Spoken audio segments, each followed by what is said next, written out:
Hey guys, welcome back to Garden and Grease. It is the first week of September and it is already feels like fall around here. At least at nighttime, it's been pretty cold and you see all the leaves on the ground.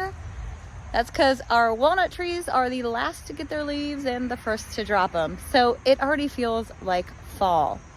And we've been doing so much preserving that taking care of the garden has kind of turned in second place.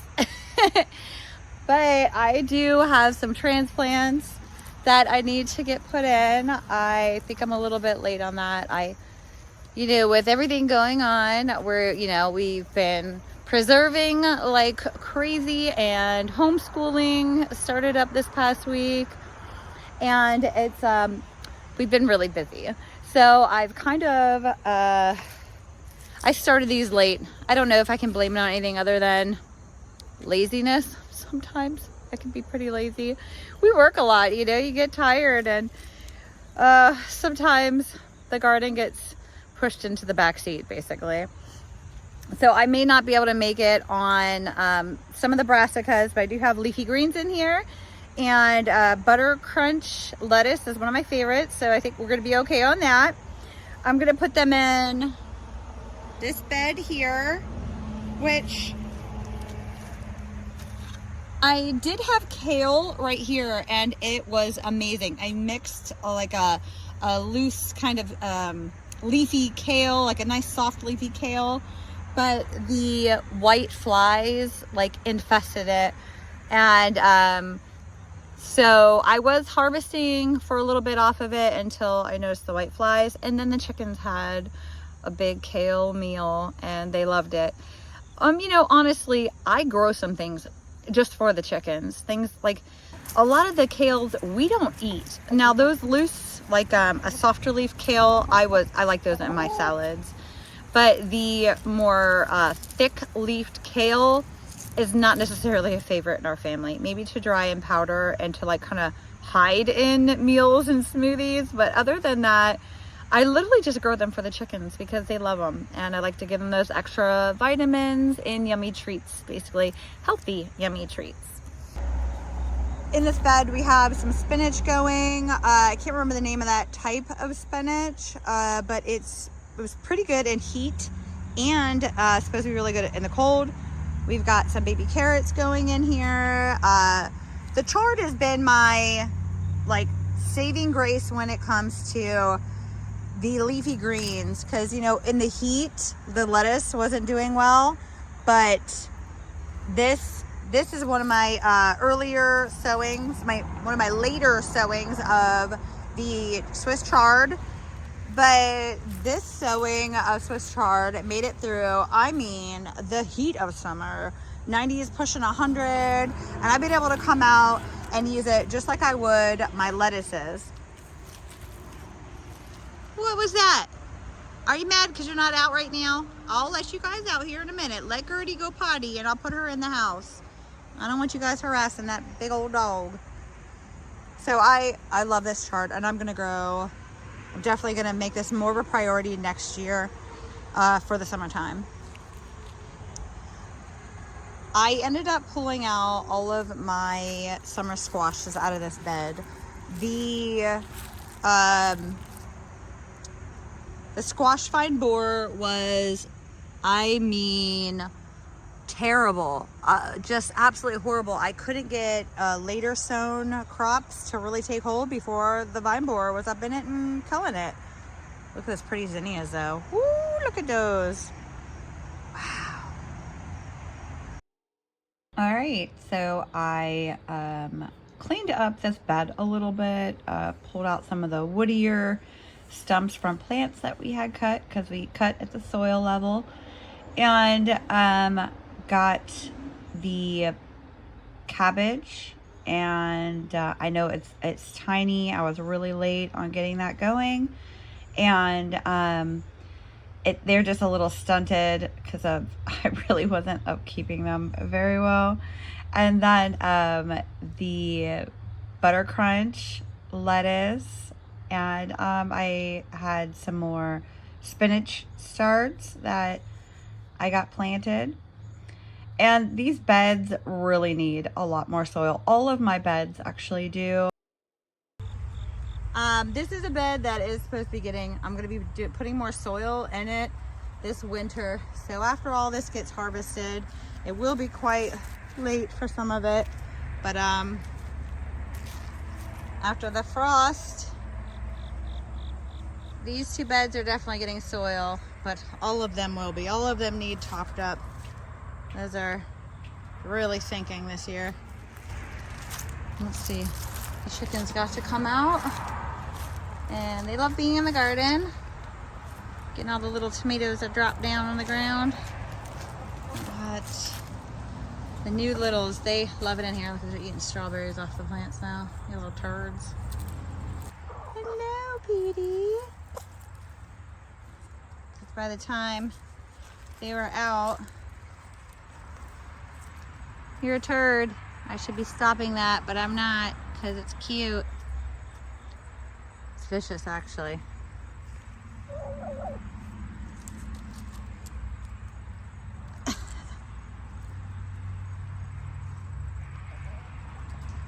I want my yummies too. I want my yummies too, Mommy. Yep, the other one wasn't ripe, huh? You knew it. Like, doesn't taste the same. And I've really got to get out here and pick peppers. Some of the stems fell over and broke off. It is okay. Look at this. Woo! Yep, I'm picking them here in a minute. None of my squash did good at all this year. Like, these need watered, even though I gave them a really good watering yesterday. But I've got the squash bugs all over in here too, but no vine borer that I've noticed yet. But these are an acorn squash, and they're not as susceptible to the vine borer. So I thought I'd put them in over here, but I haven't had any fruit on them, and we only have 6 weeks left. Yes, I said that. We only have 6 weeks until our expected first frost date. And honestly, I have a weird feeling that we may get a pretty decent frost before that. The nights have been really cold. We had a night that was 44 degrees at night, like just this past week. So that's pretty cold. And I don't know. I think we're gonna have a pretty early harsh freeze this year. We've been pretty lucky lately though. So, I mean, you got to have them. And I actually hope we have a harsh winter because we need one to try to get rid of some of the insects that have been just wintering through it just fine because we've had some pretty mild winters. But we need a good harsh winter to try to get rid of some of these insects. We had another pretty big loss this year, and this one hit me really hard. This is my plum tree. There's no leaves on him. Halfway through summer, he lost all of his leaves. And I could sit and guess all I want. And my top guess is it's our clay soil. I think the roots are rotted. I've left them in the ground because I just can't bear to take them out. Yeah, there was no real bug damage. There was nothing seemed amiss. And then all of a sudden he dropped all of his leaves. And I'd have to say that from now on, I'm going to amend my soil differently and mound and plant really high for all my fruit trees. That's really sad. I haven't really wanted to talk about it because I don't have a real answer, but I'm pretty sure it's what it is. Another gourd type of product that has not performed well this year, again, 2 years in a row, is my loofah. I mean, I get the flowers, the little fruits, but they haven't turned into any actual large fruits. I just have, there's nothing in here. There are no actual gourds hanging, and I had planted 6 or 8 of these plants. They're just not doing well. All of my squash back here was taken out by the vine borer. Pretty much everything I planted back in these little corner spaces were wiped out. Watermelons, gone. These couple flowers, they made it. And I'm going to discuss this a little bit more in the winter, when we start talking about what we're going to be doing next year, or probably like in the next month, I'm going to start talking about what we're really going to do next year. But these beds were installed in the beginning of summer, and there's cardboard under them, and that may have something to do with it, but I also don't know that it gets as much sun as I thought it was going to, because these trees got even bigger than they were last year. This location was sunnier for more of the day last year than it is this year. And, you know, our whole property is lined, our backyard is lined in these massive walnut trees. Just to give you a little scan. We're like in a cocoon, and we like that for a lot of reasons, but it's not necessarily good for the garden. And then you can see behind me is the tomato patch. We have produced a ton of tomatoes. Paste tomatoes are my biggest priority because I like to make a lot of sauce. And we have harvested a ton of paste tomatoes of a couple of different varieties. So now we're at the point where we pretty much always get at this time of year where we've got the blight going. And I'm gonna get in here today and start cutting a lot of that off. I also, like I said, haven't been out here and tending to the garden as much and pruning as much as I wanted to. Like, I was just too busy and lazy to actually utilize my hook system as well as I could have. I started to. I came out one day and started working on it. And I started dropping from the front row here, dropping my tomato plants, but I didn't get to the back side. I got a lot of harvesting to do, those cherry tomatoes. Yep, we hang our clothes on the line, but this isn't clothes. This is much better than clothes. This is fabrics. Some of the fabrics I'm going to be using for making Christmas projects. Yes, I love quilting. Look, there's my all natural batting. I love quilting and just creating.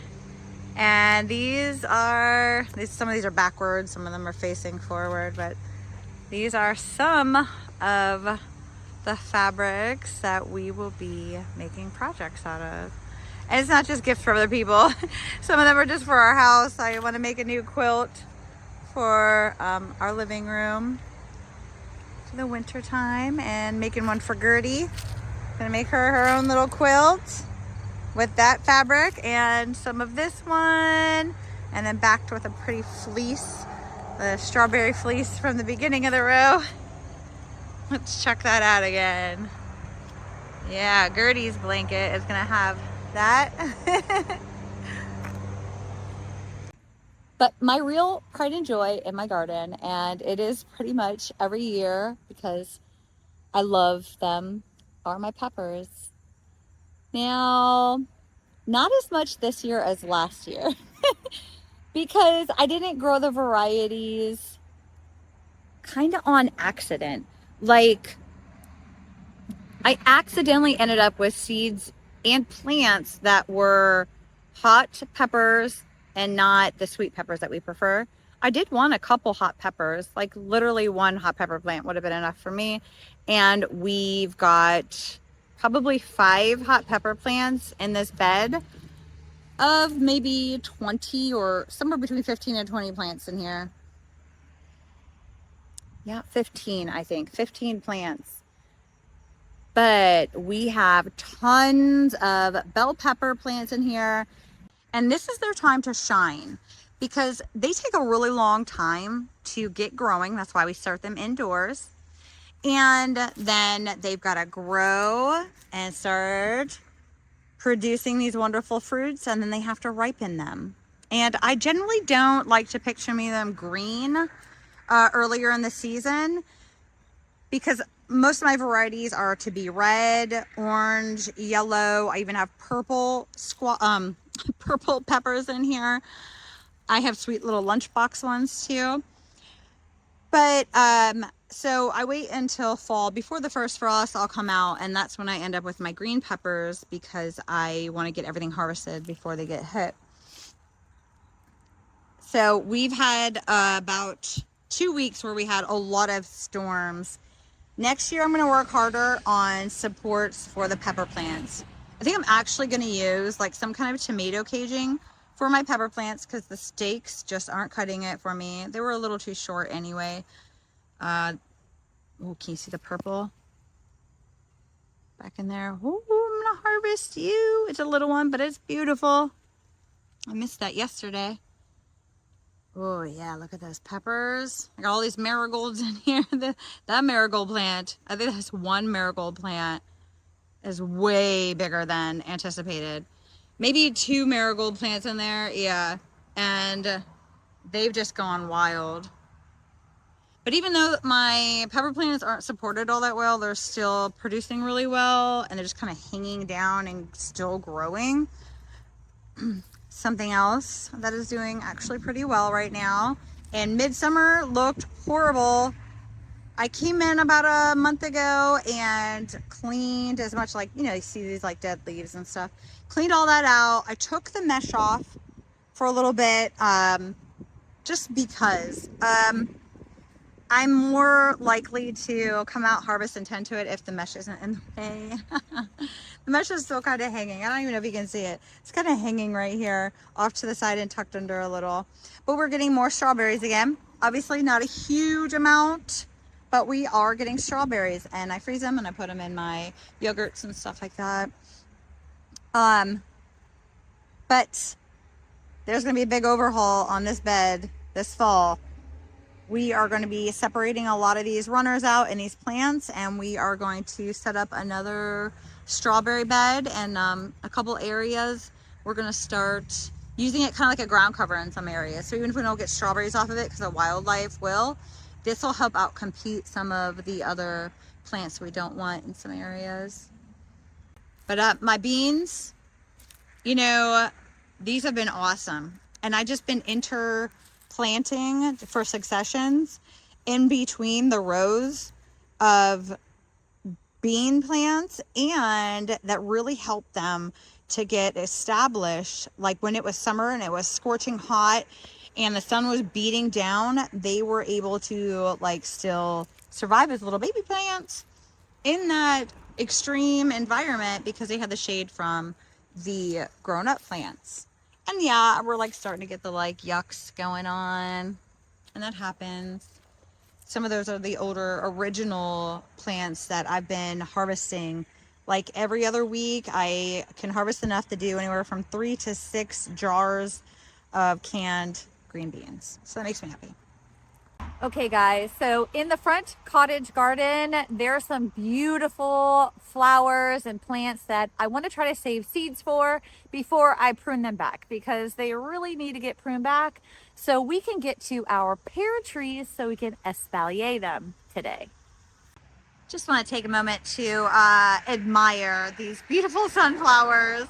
Oh, I don't remember which seed this was, but they're amazing. Even the bees think so. Do you see that beautiful bee? But this Baptisia here, it looks not so hot right now. It looked beautiful, you know, earlier in the summer. I mean, it was just amazing. You can still see hints of it. This purpley right in here, this purpliness here, it looked like gems all up along it, like glistening gems. It was so beautiful. I'm sorry about all the noise. We live on a really busy street. I'm really sorry.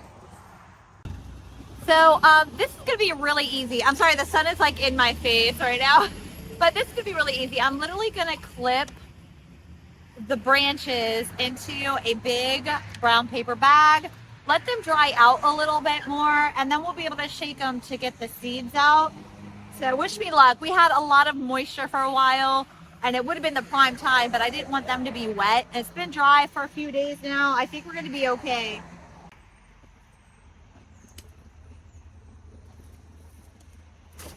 These are nice and dry, but some of them still bloom, so like, oh, I see beautiful seeds already falling in there. Nice. I didn't know what to really expect from this. It's my first time growing it. It's my first time growing a lot of these flowers, so I'm really impressed with how it went.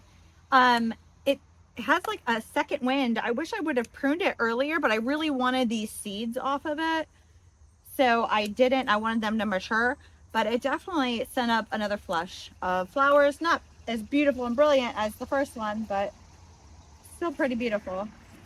She like literally mixed dried seed pods and flowers on the same stem. Okay, so we saved seeds from our Baptisia, and I also got some from lavender. I also want to get some from the Nigella Love in a Mist. So I'm going to just put my bag under these fat seed pods, pop them in. I honestly meant to harvest some of these at their peak time to save for dried flower arrangements. I've been so busy, I didn't get around to it. So I really want to make sure I do that next year. Do you see all these bees flying around me? Look at that guy. They love this Russian sage. Oh my gosh. I know you see this pretty purple, beautiful color. They love it. Yeah, these seed pods are really kind of getting funky. They're not so pretty for flower arrangements at this point, but they do have viable seeds in them. And here I'm just falling in there. I turn them upside down basically. I just see them falling in. Tiny little seeds too. And I've actually shaken a lot of these around the garden because they're so whimsical and small, and like their leaf pattern and flowers look really good in and amongst other flowers. They're just so beautiful.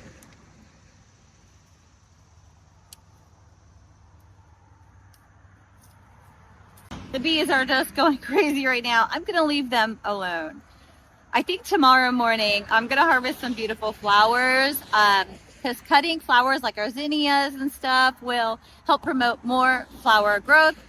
So I've been trying to do it. I've been so busy I didn't do it as much this year as I did last year, but I have made a couple of flower arrangements for the house this year. And before I can espalier these pear trees, I've got a lot of weeds to pull and prune a bunch of these flowers so I can get back in here. And the Nicotiana, I am topping those off because they have a whole lot more. So I cut them up high where I did because actually there's some more bud formation for some new blooms. Okay, I definitely have not finished espaliering the pear trees. Just a warning. Also, I let the cinnamon basil flower.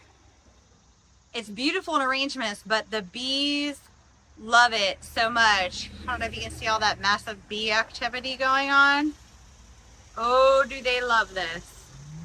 I want to point out some other things. I had started a lot of plants and not all of them actually got into the garden. I do have some lavender here, and this is actually some salvia, some rose rhapsody, still in a container, but they're doing good. They're happy down there. That one, not so much. The miniature roses, there's a couple in there. I potted some up and they're doing really good. Some little pawpaw seedlings, I intentionally didn't plant those yet, but those will go out here. I want the temperatures to drop a little bit more because we're still hitting the 80s, and I honestly would rather drop a little bit more. I'll put them out in the garden and let them, like out in the fruit forest, and let them get their roots established throughout fall and winter. This is another really embarrassing area I thought I would share on the internet. See all those little cups? Those are plants that just didn't do well. And instead of cleaning my mess up, they just laid here. This is like a garden bed alongside the house. I'm gonna make this area really beautiful next year, but it's just kind of been a nursery. So I have some plants still in pots back there, and a whole tray of miscellaneous plants still in pots that really want to get out. We got feverfew. I mean, I got a Veronica, all kinds of little things in here, oregano. I got 2 plants. I wanted to put them out, but it was so hot during the day, I knew that they would not transition well. And now that it's cooling, I'm going to put them out, but most of these are perennials. Actually, I think all of these are. The oregano might not perennialize. Might be too cold, but it might be okay. We'll see. Also, you know, I think I'm done with hostas. the past couple of years, yeah, they look pretty for like 1 week. Then they start getting super nasty. These seed pods need cut off. But like, look at these hostas. They just look so ugly, and they're taking up really great space. I could be growing something that would look way better, or we'd be able to eat. So I'm gonna rethink this area this winter. So our winterberries, our little miniature winterberries, did not do well in these whiskey barrels. So I need to find a place for them. I'm going to transfer them this fall into the ground, and hopefully they'll do better, because the male actually didn't do much better either. He's back here, but he did do better. I just need to find a better place for them, somewhere else they can flourish. I thought that I had eradicated all of the wisteria in this area last fall. I did not. I have been trying to pull this up for the past 2 months. There's some more, oh, down here. Guys, we dug so far underground, cut and pulled up root. I hate wisteria. Ugh, killing me.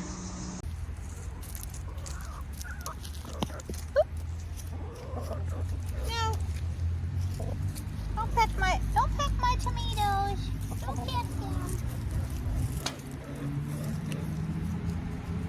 You can have the bugs, and not the tomatoes.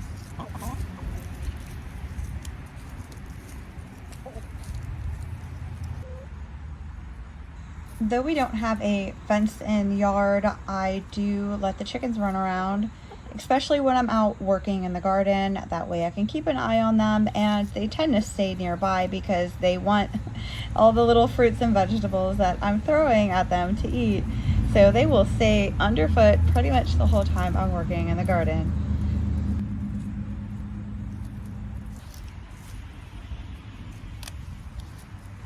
I'm harvesting some of these peppers because I want them for a meal tonight, and then I decided to harvest some more of them that were making the branches too heavy. They were just kind of hanging over, and I was a little worried that the branches were going to break, so we just harvested them a little early.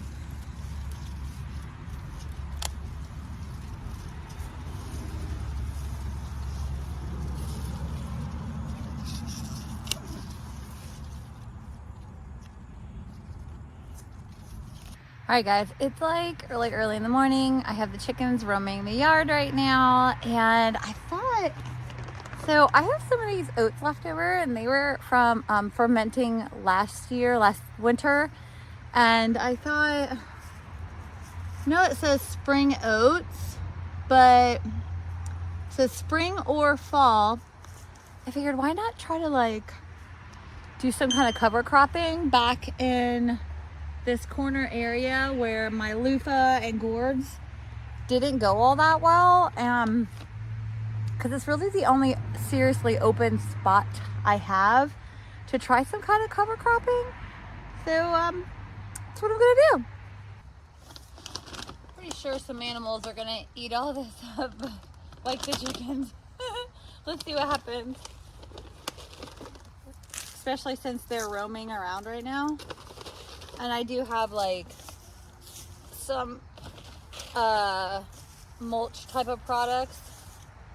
So I'm gonna try to move that aside a little maybe. I'm literally just leaving all the rest of the debris in here.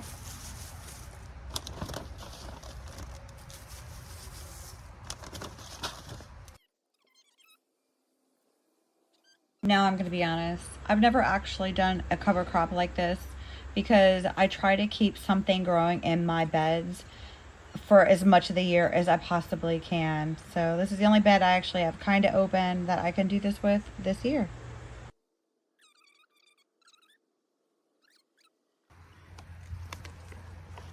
So the chickens love greens and seeds. So I just get stuff like this, and in the wintertime I like to ferment it for them. It's really good for them. we got happy chickens. So using treats like this and the black soldier fly larva help us keep our chickens in our yard. We do not have a fenced in yard. Other people may have seen our video, backyard chickens, no fence. We train them to know the sound of a bag of treats or our plastic container that we put the black soldier fly larva in, and they know to come to that sound. All right, so pretty much every time I come out to the garden, I'm harvesting like that. This time of year, the peppers are finally, you know, maturing, which they've been, you know, little by little, you know, the end of summer here, but now they're really maturing all their peppers, and it's been wonderful. The tomatoes have just been going crazy, even though they look cruddy. They're getting all that disease, you know, everything that happens, but they are still maturing tons of tomatoes right now. I still need to finish espaliering the pear trees, and maybe I'll have time this weekend, but we're going to the Renaissance Festival Saturday, so I don't know if I'm gonna have time to finish that. Just wanted to give you a glimpse of what's been going on in the garden. There's still a lot growing, and we're still planting stuff, so keep watching to see what we do next. All right, guys, if you haven't subscribed to our channel yet, please think about doing so. It'll help our little channel out big time. And hit that like button while you're at it. All right, guys, have a good day.